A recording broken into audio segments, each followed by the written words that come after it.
जी हमारे चैनल को बेल आइकॉन दबाना मत भूले। presented by Dhadak music. चोटी से लागल चोट तो भातर तर के फूलल ओठ।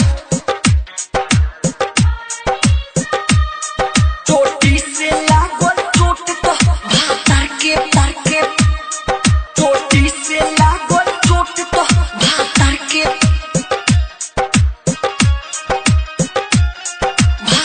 के फूलल ओठ। चोटी से लागल चोट तो भातर के फूलल ओठ।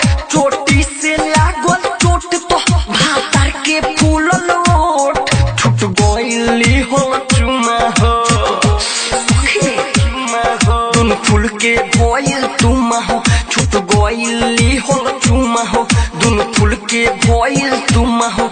सजिया पसैया सुते तो दर्द से करे लोट पोट। चोटी से लागल चोट तो भातर के फूलल ओठ।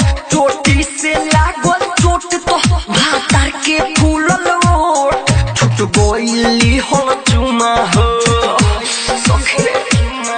दुनु फूल के भइल तुमा हो। छूट गइली हो चुमा हो दुनु फूल के भइल तुमा हो। सजिया पसैया सुते तो दर्द से करे लोट पोट। चोटी से लागल चोट तो भातर के फूलल ओठ। चोटी से लागल चोट तो भातर के फूलल ओठ। चोटी से लागल चोट तो भातर सावन रिकॉर्डिंग स्टूडियो लाल बेगिया। ओके से कोनी हम गरम पानी दिन रात सेवा अरे करो तानी।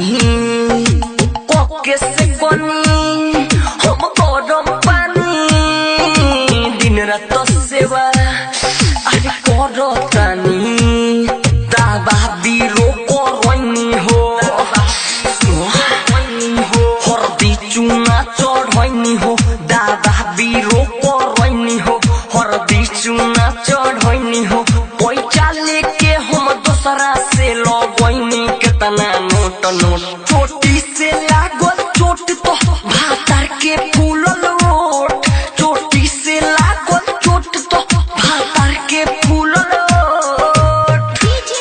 चोटी से लागल चोट तो भातर सावन रिकॉर्डिंग स्टूडियो लाल बेगिया। हंसी मजाक में ई भइल कांड रुस गइले मोर अरे गोलू बरांड। हंसी मजाक में ई भइल कांड रुस गइले मोर अरे गोलू बरांड। ई दू बेकती के प्यार बा प्यार बा ओ साहिब मला कहरबा। ई दू बेकती के प्यार बा को साहिब मला कहरबा। विवेक सावन के पोहनी हम घुसा तो अंदर घोट घोट।